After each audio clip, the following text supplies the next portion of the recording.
स्वागत है आपका मेंस आंसर राइटिंग के इस प्रोग्राम में।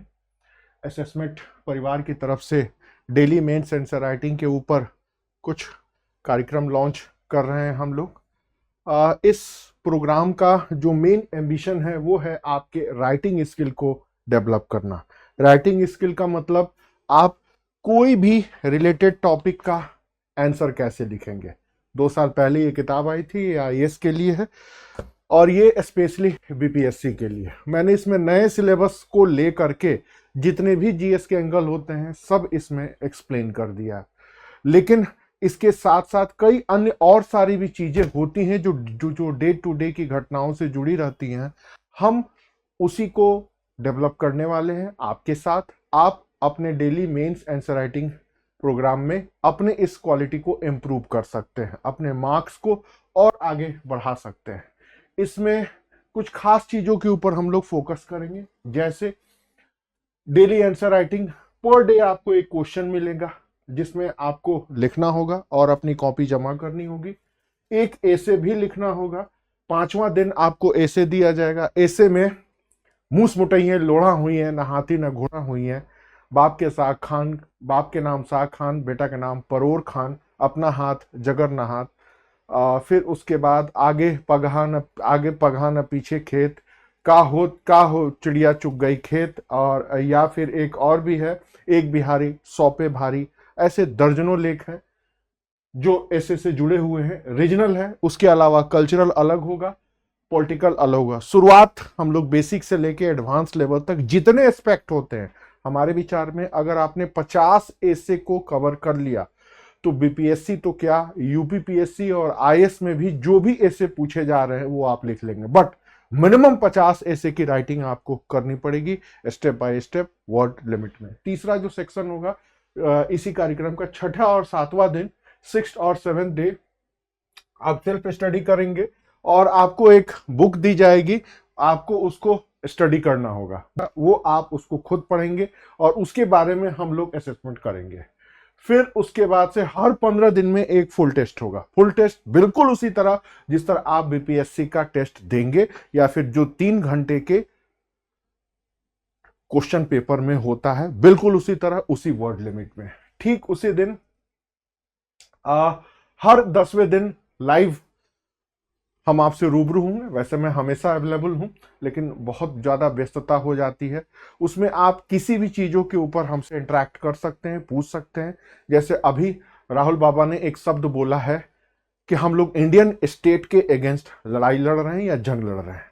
इस तरह की जैसे जितने भी सेंसिटिव इश्यूज हैं उससे आपके जीएस का कौन सा खंड या जीएस से कौन सा सेक्शन रिलेटेड है, क्या हो सकता है, कैसे प्रश्न बन सकते हैं पीटी में, मेंस में, इंटरव्यू में और ऐसे में, और उस पर स्टडी मटेरियल कहां से ले, कैसे एडमिनिस्ट्रेटिव अप्रोच को डेवलप करें, इस तरह का कोई भी कंटेंट। इसके अलावा पर्सनल गाइडलाइन के लिए मुखर्जी नगर में एक ऑफिस भी ले लिया गया है, वहां पर आप इंटरेक्ट हो सकते हैं। इसके अलावा आपके सपोर्ट के लिए एक टेलीग्राम ग्रुप भी है जिसमें आपकी हर तरीके की जरूरत पूरी करने की कोशिश की जाएगी। फॉर एग्जाम्पल, जहां पे आप अपना आंसर को जमा करेंगे और उससे रिलेटेड जो आपका एस्टिमेट रिपोर्ट कार्ड है उससे भी आप रूबरू होंगे। और डेली न्यूज़पेपर, मैं डेली सुबह 6:30 बजे 7 अखबार पढ़ता हूं और उसमें से जो भी मुझे इंपॉर्टेंट लगेगा मैं कोशिश करूंगा कि आपको उसी समय वहां पर अरेंज करा दूं। थोड़ा सा मुश्किल काम जरूर है क्योंकि पढ़ना और फिर उसको तुरंत स्ट्रीमलाइन करके पिक खींच के फोटो करके भेजना ये थोड़ा सा कठिन जरूर है। पढ़ तो मैं लेता हूं, फिर भी मैं कोशिश करूंगा। इसके साथ साथ इस प्रोग्राम से आप हमें क्यों जुड़ेंगे या इस प्रोग्राम के माध्यम से आपको जुड़ना क्यों चाहिए, हालांकि डिसीजन आपका होगा। पहला, सबसे बड़ी बात, आपका ये पूरा का पूरा प्रोग्राम मेंस आंसर राइटिंग पर फोकस है। दूसरा, ये पर्सनल फीडबैक पर है, मतलब ऐसा नहीं कि बेहतर प्रयास करिए, अच्छा प्रयास करिए, बहुत अच्छा लिखा, नहीं, ऐसा नहीं है। आपकी हर कॉपी पर जो भी बच्चा जो लिख रहा है उसके ऊपर उसके अनुसार फीडबैक दिया जाएगा। तीसरा, ये एकदम इजी वे में चीजों को आपके सामने डिलीवर्ड करने का एक मेथड है। मेरे कुछ लेक्चर्स आपने देखे होंगे या फिर जो बच्चे मुझे 15 सालों से देख रहे हैं वो भी जानते होंगे। तो उसमें क्या इजी वे में कोई भी टॉपिक, मैं ये कहता हूं जीएस का कोई भी टॉपिक लेके आइए, मैं आपको उसी समय 10 मिनट में उसको समझा देने का, अब आप इसको कुवत कह सकते हैं, दायित्व कह सकते हैं, कला कह सकते हैं, अनुभव कह सकते हैं, या आदत कह सकते हैं, या जो कहना चाहे, 10 मिनट में आपको समझाने का मेरा प्रयास रहेगा। और अभी तक तो मैं इसमें सफल होते आ रहा हूं। चौथा है एक ऐसा स्ट्रैटेजी जिसमें मेंस आंसर राइटिंग भी है, एसे राइटिंग भी है, आप सेल्फ स्टडी भी कर सकते हैं इसमें, आप इसमें टेस्ट भी देंगे और इसमें आप पर्सनल गाइडलाइन भी लेते हैं।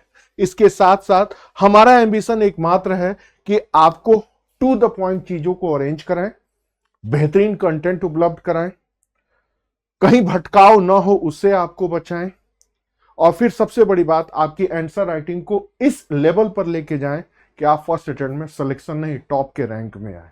ये मेरा एम्बिशन है। और सबसे बड़ी बात, मेंस आंसर राइटिंग जो भी आपका एस्टिमेट होगा, एसे राइटिंग है, फुल टेस्ट बीपीएससी है, पर्सनल गाइडलाइन है, कुछ आपको बुक्स भी दी जाएंगी, कुछ आपका टेलीग्राम सपोर्ट भी मिलेगा। लगभग ये प्रोग्राम तब तक चलेगा जब तक आप थक नहीं जाते। इनफैक्ट मैं आपको बताऊं, मेंस तक ये लगातार चलता रहेगा। ऐसा नहीं है कि 2 महीने पढ़ाया टाटा बाय बाय, नहीं, ये मेंस तक, जब तक आप अगला मेंस देंगे तब तक आपका यह चलता रहेगा। मीडियम कौन सा होगा, तो I think there is no any particular problem in medium. Communication होनी चाहिए। मैं हिंदी में बोलता हूं बट वो इंग्लिश मीडियम के लिए भी उतना ही एप्लीकेबल होता है। कंटेंट हिंदी में लिखता हूं, फिर ट्रांसलेट कराता हूं, और सामने वाले को बस भाव समझ में आना चाहिए कि सर कोलैबोरेशन गवर्नमेंट पे क्या कह रहे हैं, सर इसरो के अचीवमेंट पे क्या कह रहे हैं, या जीएम क्रॉप को लेके क्या हो रहा है, या बिहार में फ्लड कंट्रोल के लिए क्या गवर्नमेंट पॉलिसी अडॉप्ट की जा रही है, या मॉडर्न आर्ट के मेन कैरेक्टर क्या है। कम्युनिकेशन कोई बैरियर नहीं है। कंटेंट हिंदी में मैं लिखता हूं और फिर उसको इंग्लिश में ट्रांसलेट करता हूं। ये एक सच बात है। ऐसा नहीं है कि पहले अंग्रेजी में लिख रहे हैं और आर्टिफिशियल इंटेलिजेंस से उसको हिंदी में करा रहे हैं कि हिंदी वाले हिंदी पढ़ना छोड़ दें। एनीवे, दूसरा जो रिपोर्ट कार्ड बनेगा वो हिंदी और इंग्लिश दोनों में होगा। जो लोग हिंदी मीडियम में हैं तो हिंदी मीडियम में उनका रिपोर्ट कार्ड होगा, और जो लोग इंग्लिश मीडियम है उनका रिपोर्ट कार्ड इंग्लिश में होगा। एक चीज और, जो तैयारी करने के दौर में बच्चे देखते हैं कि हिंदी मीडियम के ऊपर भी कमेंट अंग्रेजी मीडियम में लोग कर देते हैं, और बेचारे हिंदी मीडियम के बच्चे इतने सीधे साधे सहज सरल नहीं होते हैं, लेकिन फिर भी मारे शर्म के वो पूछ नहीं पाते हैं कि सर हमारी कॉपी पर क्या लिखा है। ये है मीडियम का आक्रोश, या ये कहिए मीडियम का कहर। ऐसा नहीं होगा। मैं तो इंग्लिश मीडियम के कॉपी पे इंग्लिश में कमेंट करने के बाद भी हिंदी में एक्सप्लेन करता हूं कि अगर आपको करना है काम बिहार में तो आप एकदम सहज और सरल रहिए। और ऐसा नहीं होता कोई इंग्लिश मीडियम वाला बच्चा कि उसको हिंदी ना समझ में। हाँ, कुछ केरल के बच्चे होते हैं, कुछ उड़ीसा के, कुछ नॉर्थ ईस्ट के, उन बच्चों की हिंदी कमजोर होती है, बट वो टूटी फूटी हिंदी मिक्स इंग्लिश समझ लेते हैं। कि ऐसा नहीं कि भेड़ बकरियों की तरह हमारा बैच होगा, ऐसा नहीं है। सिर्फ 50 बच्चे होंगे एक बैच में, उनकी कॉपी को चेक करना, उस पर कमेंट करना भी बहुत कठिन काम है, और हर टॉपिक पर डिस्कशन करना। तो एक बैच में सिर्फ 50 बच्चों को ही हम लेंगे, इससे ज्यादा भीड़ हम नहीं बढ़ाएंगे। तो ये बातें कहनी थी। और एक बार मैं फिर कहूंगा कि आप सिर्फ इस बुक्स को पलट लेंगे तो आपको उत्तर मिल जाएगा। ये बुक हालांकि आईएएस के लिए लिखी गई है, लेकिन ये उतनी ही इंपॉर्टेंट है, क्योंकि इस देश का कॉन्स्टिट्यूशनल सिस्टम, इस देश की सोसाइटी, इस देश का पॉलिटिकल सिस्टम, नेशनल सिक्योरिटी से लेके जितने भी सेंसिटिव इशू में आपका अप्रोच क्या होना चाहिए, ये बात मैंने 2 साल पहले लिखी थी, और इसके सारे आर्टिकल न्यूज़पेपर में आ चुके हैं, मैगजीन में आ चुके हैं। इनफैक्ट एक ऐसे को मैंने 5 तरह से इसमें लिखा है और बच्चों को बताने का प्रयास किया है कि आखिर ऐसे लिखते कैसे हैं। हालांकि ये आईएएस रिलेटेड है, लेकिन फिर भी आप एक बार इस पुस्तक को पलटिएगा, देन आपको इसका इंपॉर्टेंस पता लगेगा कि मेंस आंसर राइटिंग की क्या भूमिका होती है। और ये आपके बीपीएससी से रिलेटेड न्यू सिलेबस के ऊपर है। आप एक बार पलट लीजिएगा तो आपको अपने तैयारी का स्टैंडर्ड, तैयारी का लेवल, तैयारी का दायरा, तैयारी की सीमा सब कुछ पता लग जाएगा। अगर आप तैयारी कर चुके हैं तो आप अपनी तैयारी को जज करिए कि आपका लेवल क्या है। तीसरी बात किसी भी पर्टिकुलर क्वेश्चन में क्या लिखना है, क्या नहीं लिखना है, किन किन बातों को बच्चे गलती से लिख के चले आते हैं, या जो गलतियां हम लोगों ने की वो गलतियां आपको नहीं करनी है, या एज ए एस्पायरेंट मुझे नहीं करनी है, इसकी सबक या इसकी समझ बच्चों में नहीं होती है। देखिए, हम ये नहीं कह रहे हैं कि हमारा कंटेंट सबसे बेहतर है, पढ़ लो, लिख लो, घोंट लो, टॉप कर जाओगे, ऐसा कुछ नहीं होता। कंटेंट की कमी नहीं है, बट उस कंटेंट को पढ़ना कैसे है, उस कंटेंट को समझना कैसे है, और सबसे बड़ी बात उस कंटेंट को लिखना कैसे है। आईएएस का अप्रोच अलग होता है, बीपीएससी का अप्रोच टोटली अलग है, यूपीपीसीएस का अलग है। तीनों की तैयारी एक साथ एक समय नहीं हो सकती है। तीनों का अप्रोच अलग है, तीनों का वर्ड लिमिट अलग है, तीनों के प्रश्न पूछने का तरीका अलग है। तो ये प्रोग्राम टोटली बीपीएससी, वो भी मेंस आंसर राइटिंग के ऊपर फोकस है।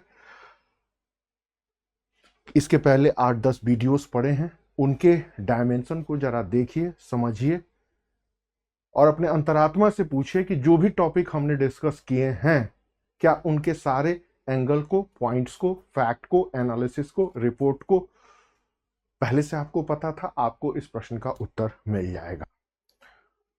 जुड़िए हमारे साथ। अगर आपको लगता है हम सबसे बेहतर हैं, सबसे अलग हैं,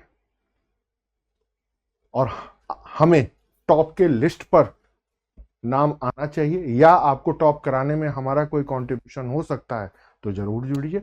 बाकी आपके सोशल मीडिया पर डेली एनर्जी बूस्टअप देने वाले मोटिवेशनल स्पीकर्स बहुत सारे लोग हैं, जो आपको डेली अपडेट कराएंगे कि आज नीतीश कुमार जी की क्या बात हुई बीपीएससी के चेयरमैन से, या अगली वैकेंसी में बम्पर कब आ रहा है, तैयार हो जाइए।